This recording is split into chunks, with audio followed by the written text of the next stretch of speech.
അല്ല ചേട്ടന് ഇയാളെ എങ്ങനെ അറിയാം? ഞാൻ കുറെ വർഷങ്ങൾക്ക് മുമ്പ് ഈ അബ്രഹാം മുതലാളിയുടെ എസ്റ്റേറ്റ് ബംഗ്ലാവിൽ കട്ടില് പണിയാൻ വേണ്ടി വന്നു. അവിടെ വെച്ചിട്ടാണ് ഞാൻ കൊച്ചുറാണീനെ പരിചയപ്പെട്ടു. പിന്നെ ഇവന്റെ തന്ത കുട്ടാടൻ വൈദ്യം വലിയ മന്ത്രവാദിയായിരുന്നു. ചുട്ട കോഴിനെ പറപ്പിച്ച കോഴിനെ വീണ്ടും ചുടുക, അങ്ങനെ പല മറിമായങ്ങളും ഇവന്റെ തന്ത ചെയ്തിട്ടുണ്ട്. കൊച്ചുകൂട്ടാരനും വലിയ പുള്ളിയാന്നാ കേട്ടത്. എന്തായാലും അവര് വീട്ടുകാര് ക്രിസ്ത്യാനികള് കൊന്തയും കുരിശും ഒക്കെ കൊണ്ട് രക്ഷപ്പെടും. നമ്മളാ പെടാൻ പോണത്. എടാ അതാ ഞാൻ പറഞ്ഞത്, നമ്മുടെ എങ്ങാനും പുറത്ത് ഈ പിശാചു വലിഞ്ഞു കയറിയാലേ ഇവിടുന്ന് പോയാലും ജീവിതം മുഴുവൻ തലേ താങ്ങി നടക്കേണ്ടി വരും. അതുകൊണ്ട് എത്രയും വേഗം ആ വീട്ടിൽ നിന്ന് ബാധ ഒഴിപ്പിക്കണം.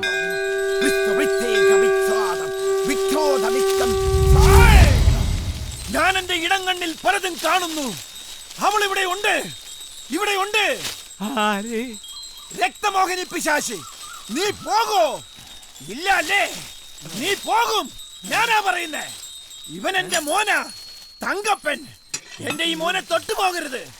ആരാ അങ്ങയുടെ ദേഹത്ത് കേറിയിരിക്കുന്നതെന്ന് പറയാമോ? അമ്മയാ പന്നക്കിഴവി. ഉണ്ടായിരുന്നതൊക്കെ പെങ്ങന്മാർക്ക് കൊടുത്തിട്ട് ചത്തൊടിഞ്ഞതാ. അത് പിന്നെയും വന്നാ. തന്റെ അമ്മയല്ല, സാക്ഷാൽ ചാമുണ്ടി മണ്ടോദരി ദേവി. ദേവി പ്രസാദിച്ചിരിക്കുന്നു. അതുകൊണ്ടല്ലേ മോനെ എന്ന് വിളിച്ചത്. എങ്കിൽ നാളെ തന്നെ ഹോമത്തിന് തയ്യാറായിക്കോളൂ. 144 മുട്ട, 7 കഴി പശുവിൻ പാലി, വെള്ളം ചേർക്കരുത്. 1 കുടം നെയ്യ്, 6 കുല പഴം, 4 കരിങ്കോഴി, 1 ആണി. അടിച്ചിരുത്ത ഞാൻ അവിടെ.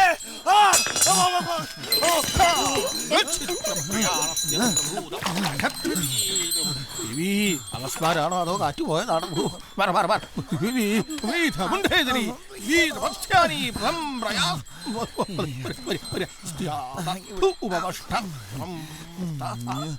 എനിക്ക് എന്തു പറ്റി?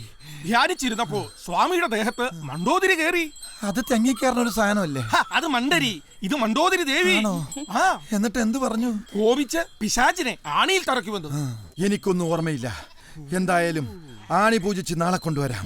ഹോമത്തിലുള്ള ഒരുക്കങ്ങളൊക്കെ ദേവി പറഞ്ഞല്ലോ. പറഞ്ഞു. അതിൽ 144 മുട്ട എന്തിനാണെന്ന് മനസ്സിലായില്ല. 144 മുട്ട പുഴുങ്ങി തിന്നാൻ പറഞ്ഞ തയ്യാറാക്കിയാ മതി. ആവശ്യമില്ലാത്ത ചോദ്യങ്ങൾ ചോദിച്ച് ദേവിയുടെ ശാപം വാങ്ങിക്കേറ്റരുത്. പാലിന്റെ കാര്യം പറഞ്ഞില്ലേ? പറഞ്ഞു 7 ഇടങ്ങഴി പറഞ്ഞിട്ടുണ്ട്. പിന്നെ പഴംകോഴി. പഴംകോഴി അതെന്തു കോഴി? എടോ പഴവും കോഴി. ഓ, സാമിയല്ലേ പറഞ്ഞത്, ഒന്നും ഓർമ്മയില്ലാന്ന്. പിന്നെ എങ്ങനെ ഈ കണക്കൊക്കെ സാമിക്ക് അറിയണേ? എടാ എന്റെ ഉള്ളിലല്ലേ ദേവി കേറി ഇരുന്ന് പറഞ്ഞത്. അപ്പൊ അവര് പറയണ എനിക്ക് കേട്ടൂടെ? തനിക്ക് സൗകര്യം ഉണ്ടെങ്കിൽ ചെയ്താൽ മതി. രക്തപിശാച, വയറ് ഇരി ചോര കുടിച്ചതിന് ശേഷം എന്റെ അടുത്ത് വന്ന് അമ്മ അഞ്ഞ എന്നൊക്കെ പറഞ്ഞാണ്ടല്ല വായിൽ ഞാൻ വിരലിട്ട് കാണിക്കും. പാലാ.